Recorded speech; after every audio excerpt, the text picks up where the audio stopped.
Nobel hospitals and research सेंटरमध्ये महाराष्ट्रातील पहिली SSI मंत्रा 3 रोबोटिक प्रणाली स्थापित करण्यात आली आहे। ही एक प्रगत नाविन्यपूर्ण प्रणाली असून शस्त्रक्रियेदरम्यान अचूकता आणि कार्यक्षमता सुधारणे हा याचा उद्देश आहे।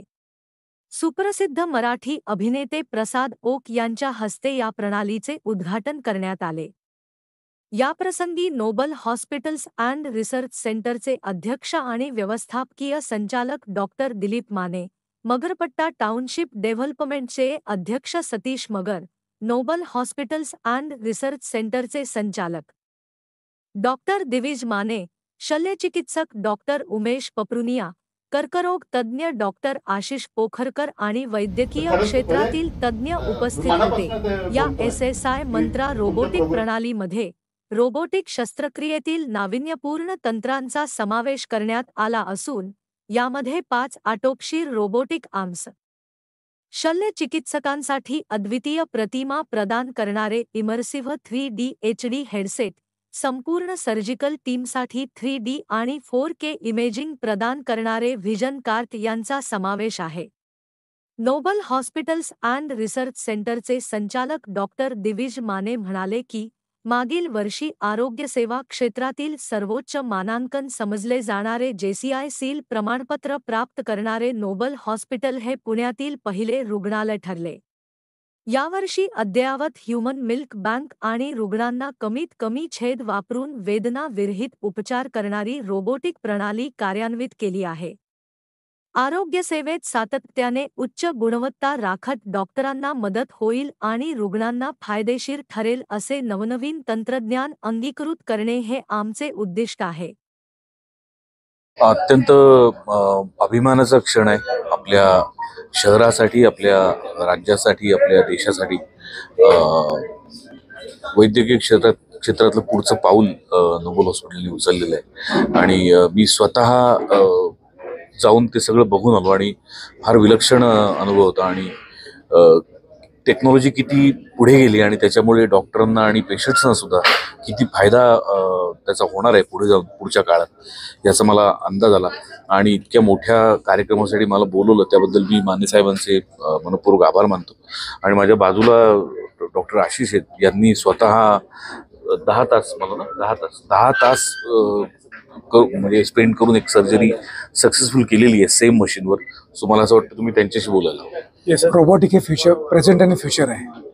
काही वर्षानंतर सर्जरी जर चांगल्या प्रकारे करायची असेल, सेफ व्हायची असेल, तर जसं आपण लॅप्रोस्कोपी पूर्वी करत होतो तसं रोबोटिक सर्जरी नक्की होऊ शकेल। आणि मोस्ट सेफ सर्जरी म्हणून फ्युचरमध्ये रोबोटिक लोक प्रेफर करतील, सर्जन लोक प्रेफर नक्की करतील। ही शस्त्रक्रिया करणार हे महाराष्ट्रातलं कितवं हॉस्पिटल आहे, देशातलं कितवं आहे, काय आव्हान तुम्ही या निमित्ताने रुग्णांना करता? रोबोटिक शस्त्रक्रिया सध्या महाराष्ट्रामध्ये होते, पुण्यामध्ये पण होते आणि भारतामध्ये होते। पण आपण जी एक ॲडव्हान्स टेक्नॉलॉजी आणलेली आत्ता SSI मंत्रा 3 ही पुण्यातली आणि महाराष्ट्रातली पहिली द बेस्ट आणि ॲडव्हान्स टेक्नॉलॉजी आहे आणि ती आपण इथे नोबलमध्ये आणलेली आहे। काय रुग्णांना आव्हान कराल? रुग्णांना मीच आवाहन करेन की रोबोटिकचा आपण विचार करावा। याच्यामध्ये कॉस्ट बेस विचार केला तर लॅप्रोस्कोपी आणि रोबोटिकमध्ये फारच तफावत नाही आहे, कारण इंडियन टेक्नॉलॉजी असल्यामुळे हे पेशंटला फार कॉस्टली होणार नाही याची आम्हाला खात्री आहे आणि ते होऊ देणार नाही। नोबल हॉस्पिटलमध्ये आता आपण हा जो SSI मंत्रा 3 रोबो आपण लॉन्च केलेला आहे, बेसिकली ही पूर्णपणे मेक इन इंडिया सिस्टीम आहे। त्याच्यामध्ये सर्व हे रोबो पूर्ण बनवण्यापासून इन्स्ट्रुमेंट सर्व हे मेक इन इंडिया असल्यामुळे जो तुमचा प्रश्न होता की कॉस्टमध्ये किती फरक आहे, तर त्यामुळे हा प्रचंड फरक आहे बाकीच्या ज्या बाहेरच्या देशातल्या कंपन्या आहे, कारण ते सर्व इम्पोर्टेड असल्यामुळे हे खूप एक्सपेन्सिव्ह आहे आणि रोबोटिक सर्जरी खूप महाग आहे आणि अजूनसुद्धा सर्वसामान्यांच्या आवाक्यात नाही आहे। पण आज ही SSI मंत्रा सिस्टीम आल्यानंतर ही सर्व सिस्टीम आज सर्वसामान्यांच्या आवाक्यात येणार आहे। ही जी कटिंग एज टेक्नॉलॉजी आहे, ही नवीन युगातली जी सर्जरी आहे हे सर्वांच्या आवाक्यात येईल। जसं माने सर बोलले ही कॉस्ट डेफिनेटली जास्त राहणार नाही आहे, त्यामुळे ऑलमोस्ट जे लॅप्रोस्कोपीला जी कॉस्ट होते त्याच कॉस्टमध्ये आज नोबल हॉस्पिटलमध्ये रोबोटिक सर्जरी होते। ऑलरेडी आम्ही 2 सर्जरी परफॉर्म केलेल्या आहे लॅप्रोस्कोपिक सर्जरीच्या कॉस्टमध्येच। काय रुग्णांना आवाहन कराल की ही शस्त्रक्रिया प्रेफर केली पाहिजे किंवा याच्याबद्दल गैरसमज असतात? मी रुग्णांना हेच आवाहन करेल की मिनिमली इन्व्हेजिव्ह सर्जरी म्हणजे लॅप्रोस्कोपिक रोबोटिक ह्या ज्या सर्जरी आहे याच्यामध्ये आपल्याला चिरफाट न होता कमीत कमी रक्तस्राव होता सर्जरीमध्ये चांगले रिझल्ट्स मिळतात, रिकव्हरी फास्ट होते, ब्लड लॉस कमी होतो. डेफिनेटली ह्या सर्जरी महाग आहेत कारण इन्स्ट्रुमेंट याच्यामध्ये ॲडव्हान्स असतात.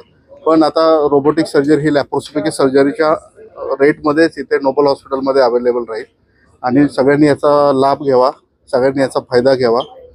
नक्कीच नोबल हॉस्पिटल हे पेशंटचा विचार करणारं ह्युमन टच असणारं हॉस्पिटल आहे. डेफिनेटली माने सर म्हटल्याप्रमाणे आपण ही अफोर्डेबल रेटमध्ये ही सर्जरी पेशंटला देणार.